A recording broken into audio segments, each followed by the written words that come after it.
Hello and welcome to the How to Carnivore podcast. I'm your host, Simon Lewis, and you're tuning into the Plant-Free MD series with Dr. Anthony Chaffee. Dr. Chaffee is a surgeon, nutritional researcher, and former pro rugby player. He's been strict carnivore for 3 years and an on and off carnivore for more than 20. Dr. Chaffee looks and feels like a real-life superhero. If losing fat, building muscle, finding focus, and getting the most out of life is important to you, you're going to love the Plant-Free MD series. Yeah, talking about food in hospitals, I saw these ads that were released by the American Meat Association back in the 40s and 50s. Yep. I don't know if you saw that. I shared on Insta, and one of them was like meat for the convalescents, and it was like this soldier in the image was a soldier in a hospital bed, and he's got like this tray on top of him, and it's just like all this meat, and it's like meat helps our soldiers with wounds and burns and injuries heal faster. That's, so we can get them back to full strength. Yeah. These days of the food in hospitals, like you were saying. Oh, so yeah, it's just carbs and sugar. That's it. Yeah, almost no protein, almost no meat, definitely no fat. And if it is, it's margarine. It's plant oils. But that's the thing. I mean, this was not a secret. This was not even a question. Like we've just known this for thousands and thousands of years. It was always understood that meat was the healthiest thing you could eat. That was the best thing for you. And eating plants was for added spice or flavor, or really to cover when the spices were to cover up the taste of rotting meat, because we didn't have refrigeration. You needed to eat meat, and so it was to cover up that taste of rotting meat. But otherwise, it's it was just if you were poor and you didn't have access to meat. Exactly. Now it's like, oh no, that's what you really, really want. Probably because people are making trillions of dollars on people eating this nonsense. But and there may be more to it than that. Trying to sort of weaken people globally. It's happened. There are people that do try to manipulate others and try to make them weak. You keep people ignorant, you keep them under control, and you keep them. Yeah, exactly. I mean, this is, we have gotten way too comfortable with modern democracies that have historically worked fairly well, but people forget that the most of human history is rife with despotic overlords and people that are just megalomaniacs trying to control, domineer, and enslave. Yeah, and I think definitely in Western countries like Australia and the States, we just take it for granted that, as you say, we've got this reasonably well-functioning democracy where people wouldn't go out of their way to do nasty, controlling things like that. But that kind of makes us more susceptible. Like, I don't know if you saw Pran shares some great stuff about like Indians being vegetarians. And like he talks about like during colonization, the English like drove the Indians out of their forests where they got a lot of their game meat and where their animals could roam, and drove them out of there. So you can't go and you can't work and you can't hunt in there anymore. Instead, you're going to work for us. We're going to pay you in grain.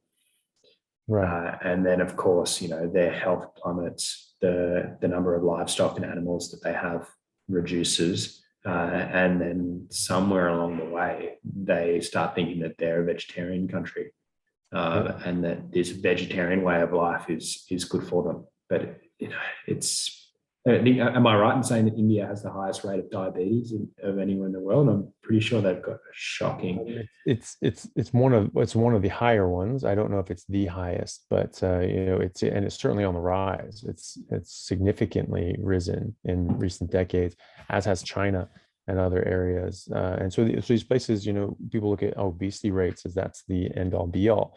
And so they look at America and Australia and England and the other Western countries, but that's not the only indicator of poor health.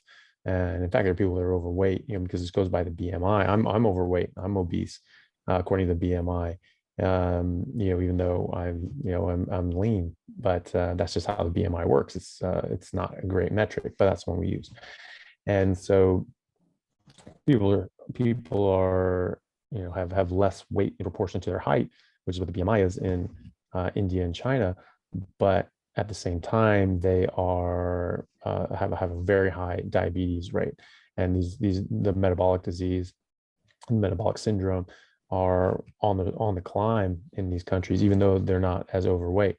And that could be for many reasons. Maybe they just don't have as many big, tall, muscular people either. But either way, they're sick. And so they do have a very high obesity rate.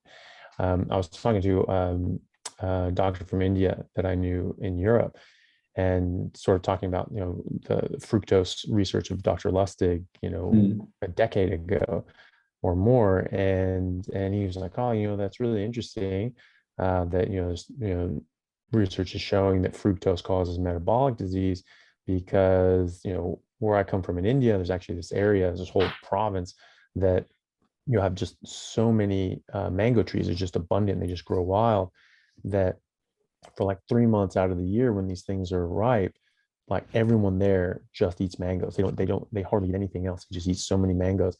And they have the highest diabetes rate in India, which is already a very high diabetes ridden country. And to the point that the government recognized this and recognized it was the mangoes, and actually made an ordinance that like limiting the amount of mangoes that people were allowed to eat because of that. And so this is not new. This is something that people have recognized well before the studies came out. Yeah, totally. Yeah, I don't know how this is all getting lost in the ether of asthma, which is being papered over. It's being intentionally papered over. We had the cholesterol being vilified by the sugar companies, and that was a purposeful act. It's still a purposeful act. People have invested trillions, and they make trillions every year on the sale of their products. And if their products are crap and they cause harm, people are going to buy them less. And so what they do is they vilify the opponent. It's like the Nazi tactics of blaming your opponent for what you yourself are doing, so that they might say, no, you're doing it. And they say, no, you're just retaliating. You're just saying everyone knows that you're the ones doing this. And that's how it's been. It's difficult, but it comes around because the truth will out, and the facts are there, the evidence is there, and people's results are there, and they're real. And when you're eating one way and you're getting fat and sick, and you eat another way and you get extremely healthy and strong, people are going to pay attention to that, and they should. Yeah, for sure. I feel like there's at least a little bit of a shift happening.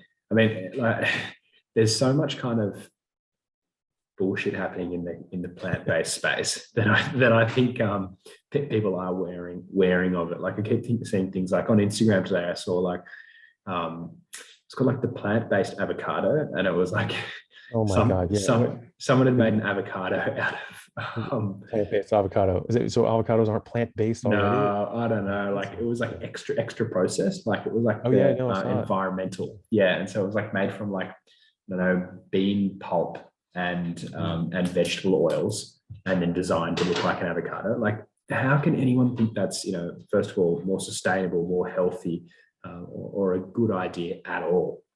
Look, I cut it and mold it into the shape of food. That makes it food, right? Yeah, I don't know. To buy that. You know how, I don't know if you've seen any of those sort of like really top chefs, and they create like these wondrous little meals, and there's like dry ice and foam and stuff coming out of them, and they will like create like something that looks like an apple, but it's actually a chocolate cake, and that's kind of like a bit of a culinary adventure. But people are now doing that with our everyday food, and it somehow seemed to be interesting or desirable. Like, you do not need a hot dog that's made from plant protein and seed oils and all sorts of crap left over on the factory floor. That's a weird time. I just like the butchers who are coming around making meat-based carrots and things like that. And, hey, look at this! I form this hamburger into the shape of a carrot, and like, oh, that makes it a carrot. So that's good. And it's funny. There was back when I still thought that fat was bad for you. There was a Saturday Night Live thing where they had these like I think it was like the show was called like Two Fat Ladies or something like that. And there are these, these overweight ladies, but they obviously, like cooking, and they had this cooking show. And Saturday Night Live was sort of making a joke on that. And so they had people playing them, and they were talking about like, oh, how trying to make like healthy food. So, talking about salad, and it was like, salad was invented by an evil little man in the 1800s who like made up some fake backstory on it. And they're like, but they made it out of, like, some sort of like, meat product or whatever. And then they said, it's like, and then rice cakes are supposed to be very healthy for you, but we don't have rice. So we made them out of pig fat. And they just have these little patties of lard. And it's, it's funny, because you're thinking that these people are unhealthy and they're cooking in an unhealthy way. And it's not, a silly portrayal of that. The funny thing is that everything that those people had actually put out in substitute of like the salad and the rice cakes were like actually what's good for you, which is like the irony. Yeah. Which I think is funny. Well, well, dude, you've kind of just gotten back from Keto Con. So how was it? Dude, Keto Con was great. I really enjoyed it. It was the first time I'd been to a convention like that. Really any convention. I've sort of been through a couple conventions, just of random things, but never really spent much time there. So this one was really good. There was a ton of really great speakers that had very interesting perspectives and points of view, and brought a lot of great information and evidence for to support what they were talking about. Some weren't even talking about that. They were talking about building communities and importance of sticking together in a society, especially through the lockdowns and the forced isolation, and how harmful that can be, both mentally and physically. So there was a bunch of really good things. It was also really interesting just to meet everyone. I was able to meet a whole bunch of different people that I'd spoken to on podcasts, like Judy Cho, Dr. Baker, Kevin Stock, and many others. 8A Fox, Black Carnivore, and a ton of other people, and then meet new people that I hadn't interacted with before and hadn't met before, like Metabolic Mike is a big guy. Turns out this guy, that he actually lives where I grew up in Kirkland. So he's actually from the same area where I grew up, and he went to sort of a neighboring high school. Oh wow. Yeah, and we're just like a few years apart. So did you go back to his place and do the ice baths and stuff? Yeah. So he has a house in Kirkland where I grew up. And everyone knows how much I love Costco. Costco is Kirkland's signature. That's their brand name. That's because the original Costco is in Kirkland. And no wonder you love Costco so much. Yeah. No, it's like, it's been a part of my life for decades. There we go. And literally been going there since for 30 years. I mean, since I was like 9 years old. So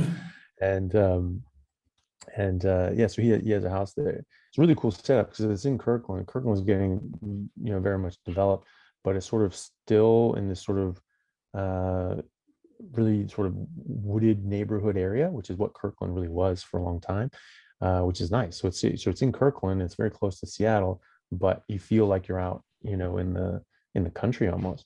And he's got a cool setup there. He's got this wood-fired sauna, which is awesome. Then he's got this ice bath thing. It was just like, Jesus Christ, that thing was cold. That was it was literally 1 degree, and maybe a half a degree. And so we were in the sauna for like I don't know, half hour, 40 minutes, something like that. Got nice and toasty, got a good sweat on, and then just like punished ourselves by going in this ice bath. And you're going from that one extreme to the other like that. That's like the wrong direction on those extremes. Like I don't want to, like you don't want to be that hot, you don't want to be that cold. Yeah, and well, I'm happy being hot, but like going from really hot to like absurdly cold is like it's a big jump from just like room temperature outside atmosphere to, going into the cold water, like, oh, that's really cold. But now you're just like, you shocked your system because you went from a place, it's like 170 degrees Fahrenheit and you're going down into 33 degrees Fahrenheit. Like, yeah, your body lets you know that there's something going wrong. And, but, like normally, like with ice baths, like you sort of numb up and you just sort of like, okay, I can get to the point where I'm like, okay, I can deal with this. I did not numb up. I did not get to the point where I was handling this very well. It's just like, it just got more and more painful. And it, I was in it for like, I don't know, like 3 minutes or so. And something I wasn't really counting. It felt like an eternity. But like by the time I was getting out, like I was so cold. I was like a lizard in torpor. It was like I guess just like needed to like bask. I couldn't get up. I was moving so slowly. I was like struggling just to like pull myself. I feel like you've definitely overdone it for your first kind of, getting back into ice baths and sauna. You've gone from 0 to 100 straight up. Yeah. Well, it was because I went first, and I was like, well, how long are you supposed to stay in there? It's like, oh, as long as you want. I'm like, oh, okay. Well, I'll get out now then. And but so I just stayed in there, and I was just like, all right, I wanted to get to the point of just numbing up and being able to just like carry it. And eventually I was like, okay, I'm it's not coming. It's not coming. And, and so I ended up staying longer than some of the other guys do. So apparently, you don't need to stay in that long, but it was, it got to the point where I was so cold out. I warmed up enough to realize how freezing I was. My body just starts like just shaking. And I was like trying to speak and like my voice was like shaky and stuttering because like, it got so cold. But then, warm up in the sauna. Yeah. It's nice. But then like my core was super cold. And so it was like heating it from the outside, but the core on the inside was super cold. So, I don't know. It was a weird contrast, but it felt good. I had sort of a bit of a buzz, and I was like sort of like giddy and lightheaded for a while after that. It was kind of interesting. But yeah, meeting people like him and everyone else, it was a really good experience. And then just going to the talks, I really enjoyed the talks. It's a shame that they weren't able to record them because there were a lot that I missed that I couldn't see because I was engaged elsewhere. And I was just like, I would really like to see that. How come they didn't record it? Surely they should sell like, a highlight video or access to it, something like that. Yeah, I think it's just a budgetary issue. It does cost a lot to record these things and to, get like an AV team to put them together and publish them out. But, they because of COVID, they haven't been able to do this for the last couple of years. And, the convention center said, yeah, you can do it. So they put all this money down and did all these deposits and people started buying tickets. And then the convention center, nope, we're canceling it. Just canceled it. Didn't refund any money. And so exactly. And so, the Ketocon couldn't, this is all what I've heard through the grapevine anyway. I don't have any hard facts on this, but what I heard was, because, the convention center canceled everything and didn't refund anything, Keto Con, couldn't refund all the money to people too. And so that like really pissed people off, and happened 2 years in a row. And so like this year they didn't get the same numbers that they have in previous years, and their budget wasn't the same. So it's, but it was still very popular. It's still, we had like, 2,500, 3,000 people there. So it was, yeah, it was really good. And, for keto convention, it's still one of the larger ones. I think KetoCon is the largest one. Certainly has been in previous years. But I feel like it could be so much bigger. Like you think about how big the kind of like keto, paleo, carnivore movement is across the world. And it was in Austin, right? And Austin's a pretty desirable place these days. Like surely you can get 20,000 people through the door. So it'd be interesting to see what they do next year, because hopefully I think this year was pretty good. Pretty happy with it. Yeah, I think people were happy. And so, hopefully, it's it just gets bigger and bigger. There are other sort of keto conferences like in Australia. There's Low Carb Down Under, which I'll be speaking at as well in October. So it's like the weekend of October 16th. Is that on the Gold Coast? On Gold Coast, yeah. All right, I'll come to that. Let's yeah, make a weekend definitely. of it. Yeah, absolutely.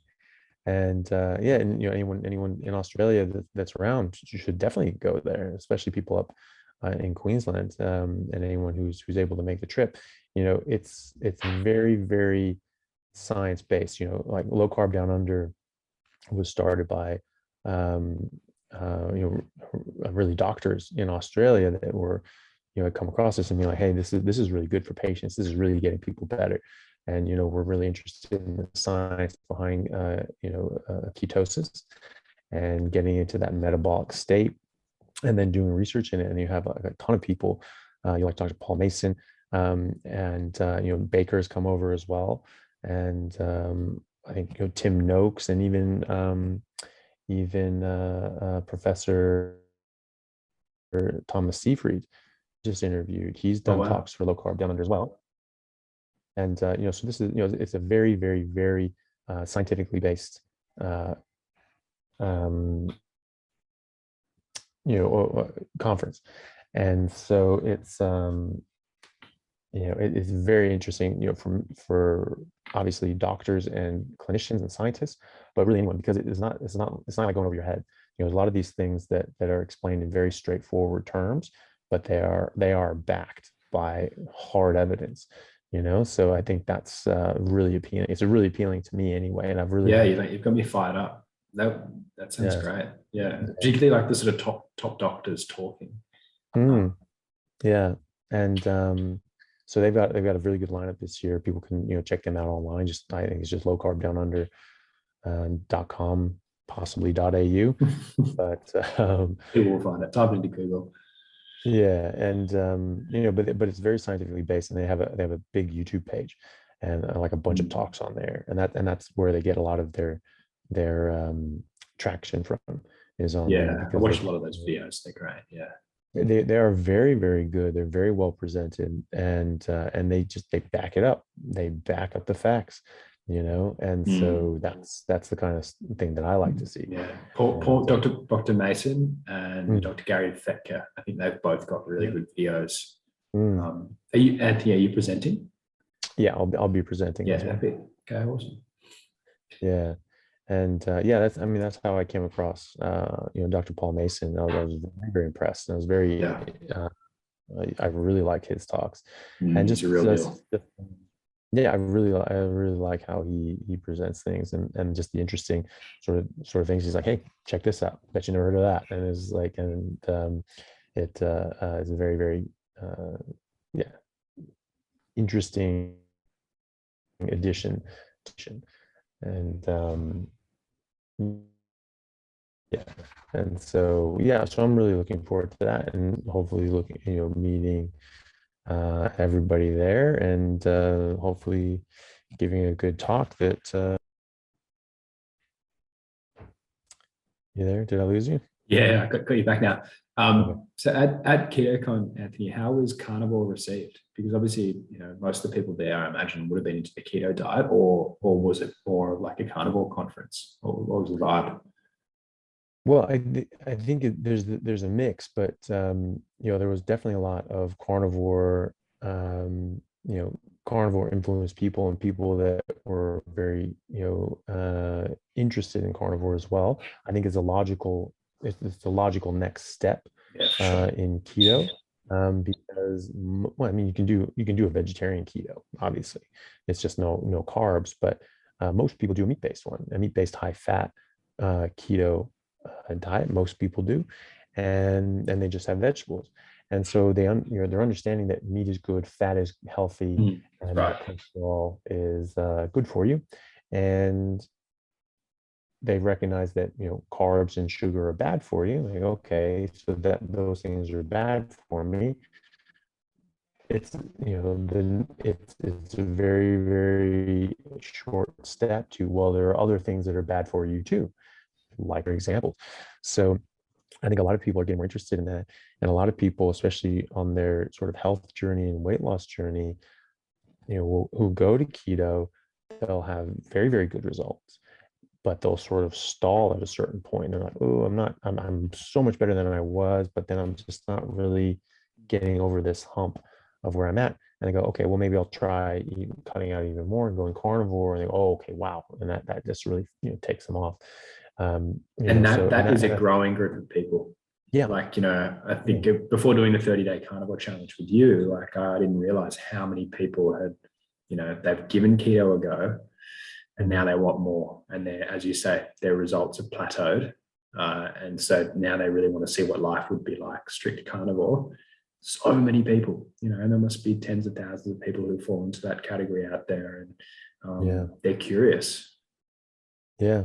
Yeah. And they're talking to each other. They're in these keto forums. They go to Keto Con and they go to other, low carb Denver and whatever. Yeah. And they talk to each other. They're like, wow, yeah, I went ultra keto, aka carnivore, and I'm even better than I was. And so, I think that's the idea of plant toxins is becoming more well known in those communities, especially, very logical that people are going to look at that and go, okay, hey, there's more out there that I need to cut out if I want to be optimal.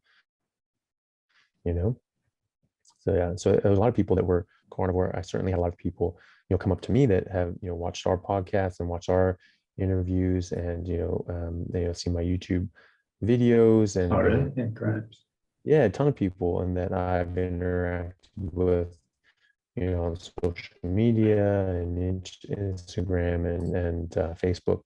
And so I was actually able to meet these people face to face, which was really nice, because like, I really appreciated those interactions with people. I really enjoyed talking to people and really been excited for them when they, tell me about, all the different ways that their lives are improving by going carnivore, which is, it's really, really nice to see. And then you meet them in person and it's like, it's even better because you're like, you get to see the person there and talk to them face to face, which I really enjoyed. Yeah, fantastic. That'd be really satisfying. Okay, so definitely a lot of interest in carnivore. Who did you? Is there anyone that you saw speak that you were really impressed by? Yeah, well, I obviously saw Dr. Baker speak, and he did a great job as always. He's an old hand at this, and he did a good talk on just sort of talking about food systems and this big push for this fake meat and the grain based whatever and like the sort of the attack on our food supply lines and our food systems and this sort of corruption of our food systems. And so he gave a very interesting talk there. And there was one guy in particular that I really enjoyed listening to. Was he was very, very interesting, was Dr. Bill Schindler, who is an archaeologist and a professor of archaeology. He actually lived in Dublin. He was adjunct professor at University College in Dublin, which is sort of right across. Yeah, which is right across the way from where I lived, and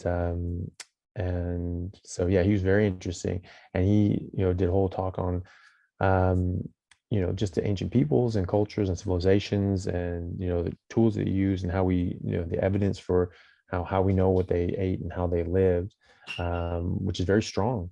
And he, even did a tutorial on how to make stone tools and how these ancient peoples millions of years ago and hundreds of thousands to millions of years ago made stone tools and the ones that they used. And they actually have very, very hard evidence to show this is how they made the tools. These are the tools they used. This is the way that they used, and making like obsidian knives and things like that. Obsidian, apparently, I always knew it was sharp as hell, but I didn't really realize how sharp it was. It is the sharpest thing that exists that we can make. The edge of the blade gets 1 molecule thick. Jesus Christ! So you can obviously split anything with that. How sharp. What is obsidian, like a type of rock or? It's a rock, yeah, and it's brittle, so you'll lose your edge pretty quickly. But until you do, that thing is sharp as hell.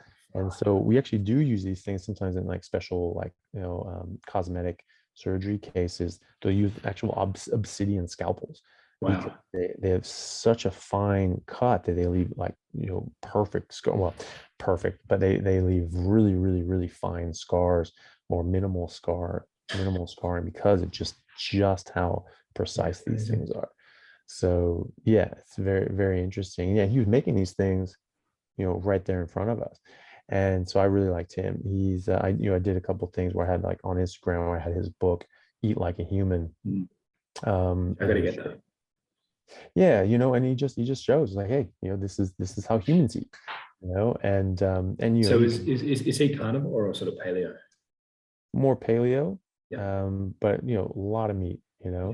and but he shows, like this is sort of, people sort of had, fermented, um, dairy products for a very long time, and before that would really just have been eating meat, but maybe some plants here and there, but most of what we're just eating is meat. And then certainly in the ice times, I've come across people that have tried to argue, because they say, oh, you have to have plants, you have to have carbs, you have to have fruit or honey to live. And I just point out, I was like, how did that work during the ice ages? How did the Eskimos do it, or the Inuit? And how do people come across the Bering Strait over the land bridge, with all that? And one of the common rebuttals to that, attempts at rebutting, is that they say like, oh well, when the ice age came down, everyone moved towards the equator. Bullshit. Dr. Sindler actually showed very, very clearly that the fossil record shows the opposite of that. It shows that the people actually moved up when the ice sheets were coming down. That they moved up. Let's just pause this for 2 seconds. Wasn't. Yeah. So, but yeah, so Dr. Schindler showed that no, when the ice sheets were coming down, people were moving up. They were moving into the ice. So that just completely. Why? Did he give a reason? He didn't say specifically in that that instance, but I mean, we were mammoth hunters. We were big game hunters. We were going after the megafauna, and that's where they were. And so we also had control of fire at that point.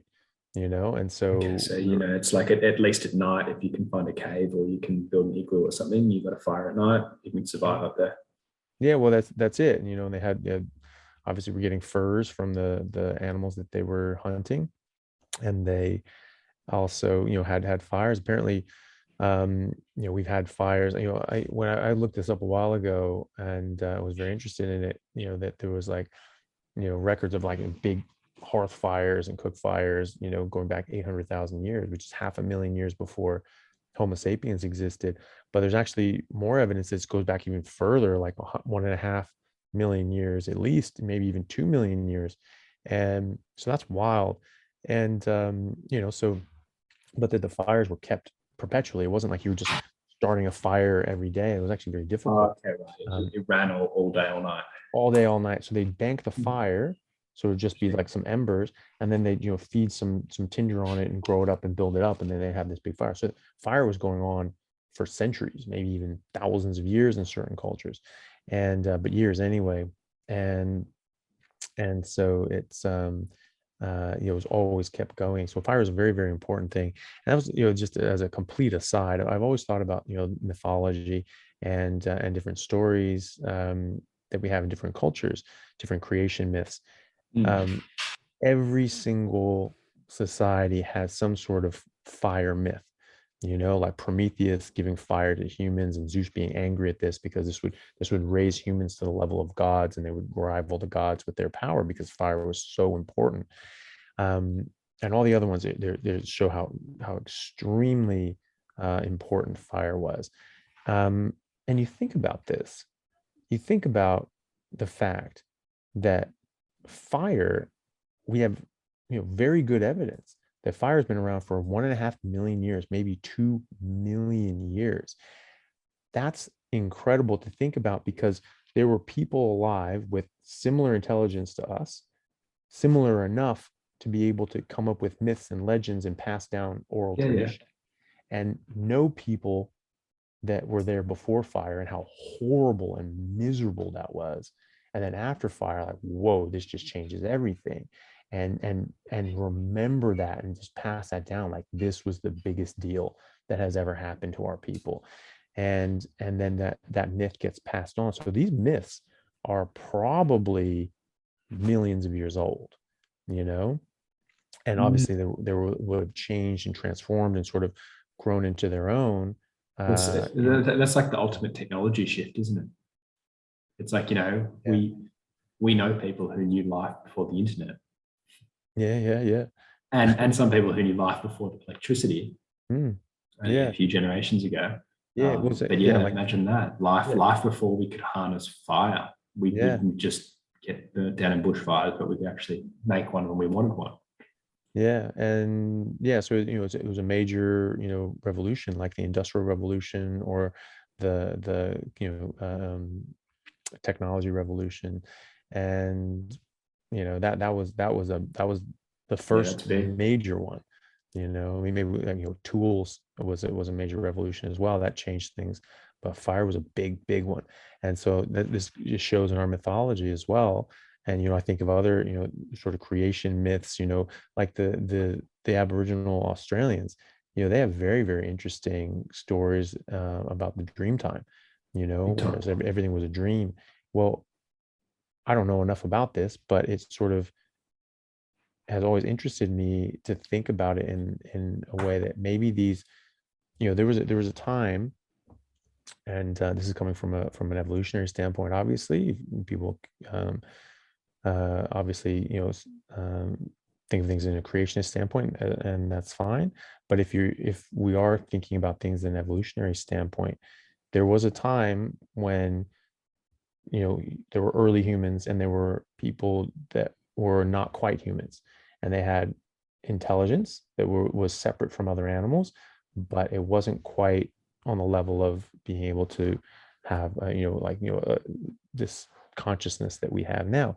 So there was a shift at some point where you go from unconscious existence to conscious existence.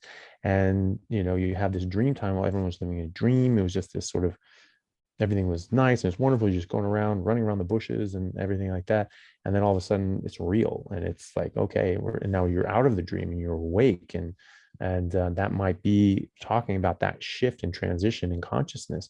I hope I don't piss people off here, but even thinking about things like Adam and Eve and the tree of knowledge and good and evil. you know everything's happy and they're just living this,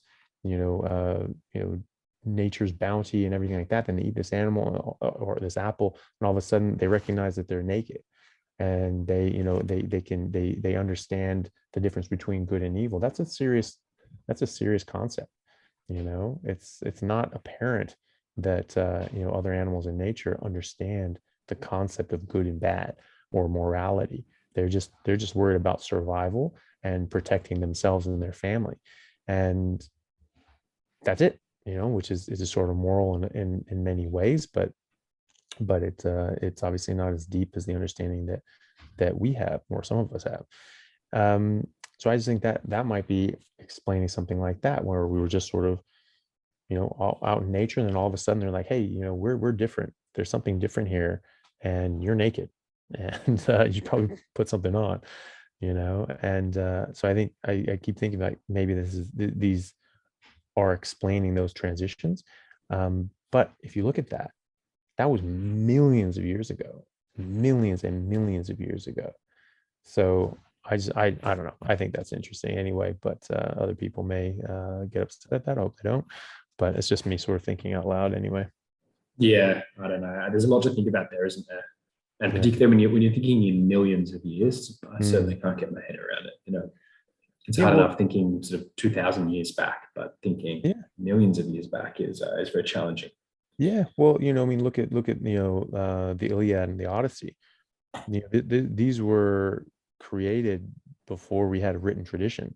These were prehistoric poems, and they were, in very complex, I think it was like hexameter verse. Like, it was very, very intricate and brilliant poetry that was passed down orally. And there's like 1,000 pages to the Iliad, and the same to the Odyssey.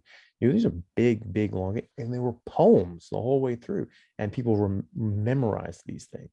And those weren't the only thing they memorized. They had a lot of other things in their head as well. And so, Gilgamesh and all these things.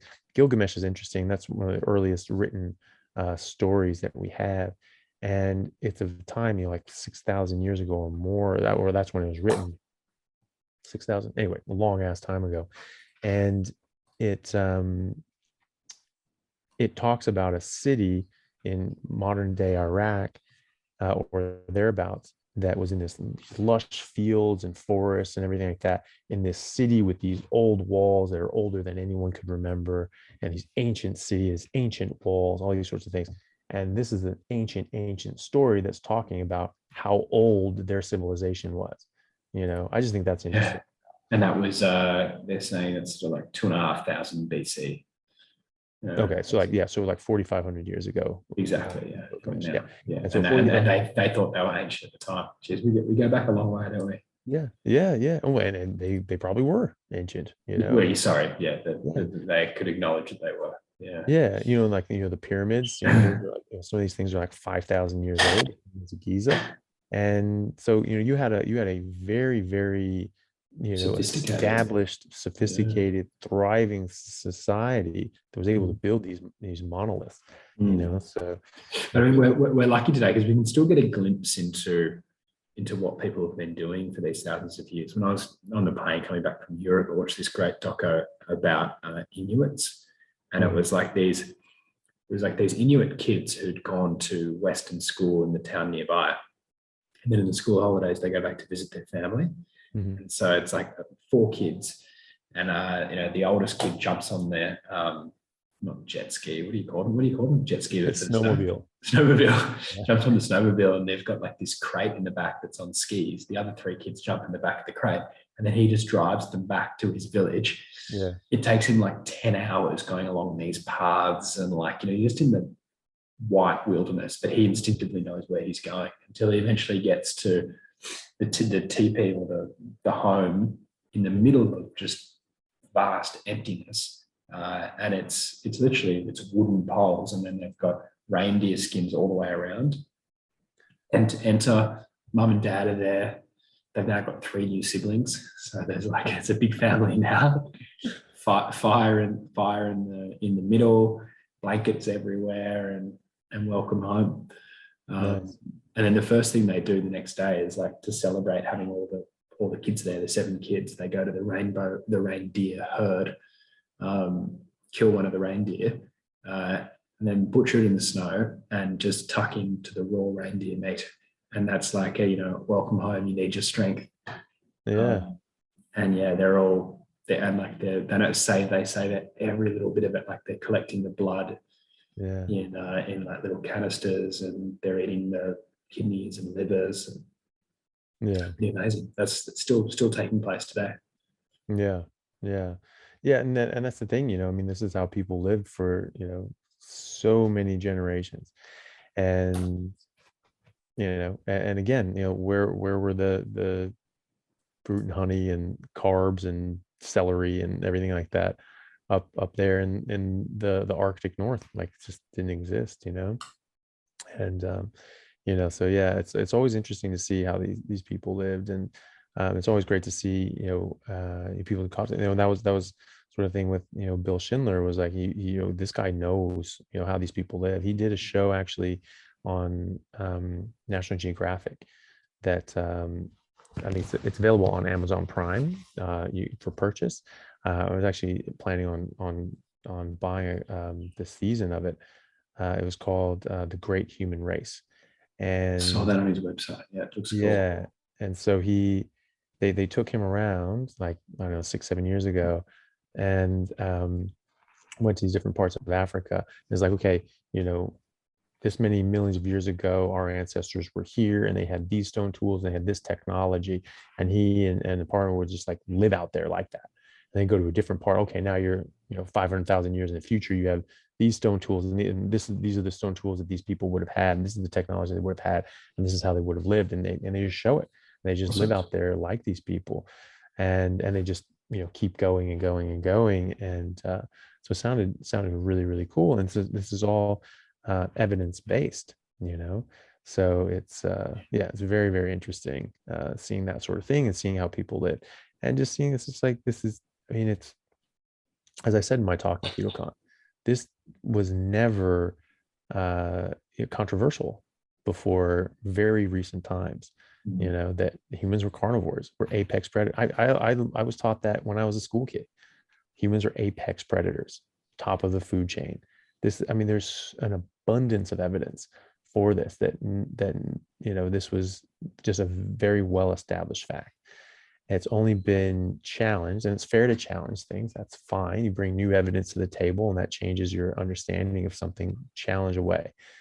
But this was a challenge of another sort, which was, the vilification of meat via cholesterol from the sugar companies, and this was fraud. This was based on fraud. So now there's this commercial aggression towards meat and eating meat in order to perpetuate their own vested interests in sugar and plant-based products. And so, that's a very different challenge. And it's a very, people are getting very sick because of it. Very, very sick. I think that these sorts of things, like, that USDA declaration has probably caused more harm and suffering than nearly anything else. Certainly in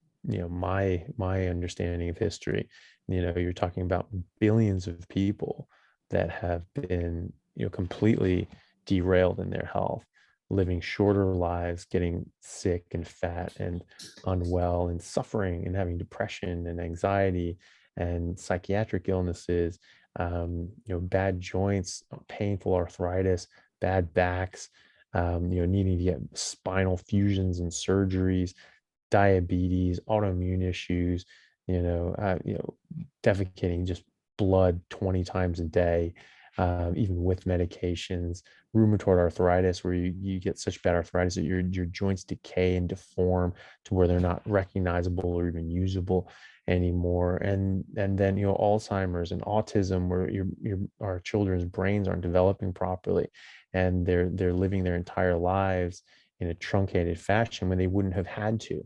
They didn't need to. This shouldn't have happened. And then, people growing up and losing their faculties, and elderly becoming dependent and ridden in homes and dependent on nursing care facilities, and getting to the point where they can't even control their own defecation and waste, and they need to be changed and cleaned like a child in a diaper. It's such an undignified way, and then they to live, and then they die. The amount of suffering this has caused, and the amount of human years lost, is incalculable. It's absolutely staggering. Yeah.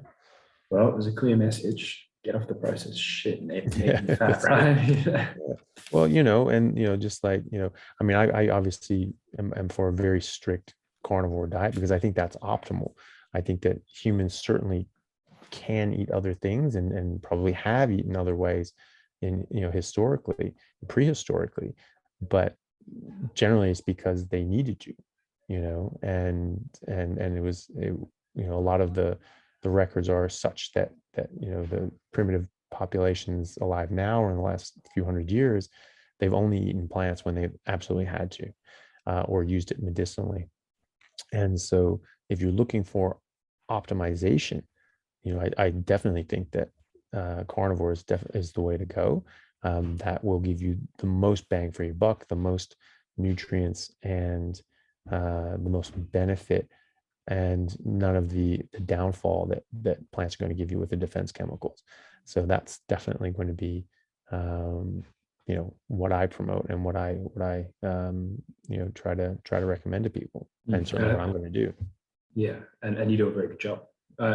Sort of to add to that, a lot of the people who follow you and love listening to you, they have major health issues, and the best way for them to overcome, well, in my opinion, from my experience, the best way for them to overcome and regain their health is through strict carnivore. And, you know, it's a total elimination diet and prioritizing nutrient-dense meat and fat that isn't inflammatory and doesn't cause issues with your gut or your joints or your mental health.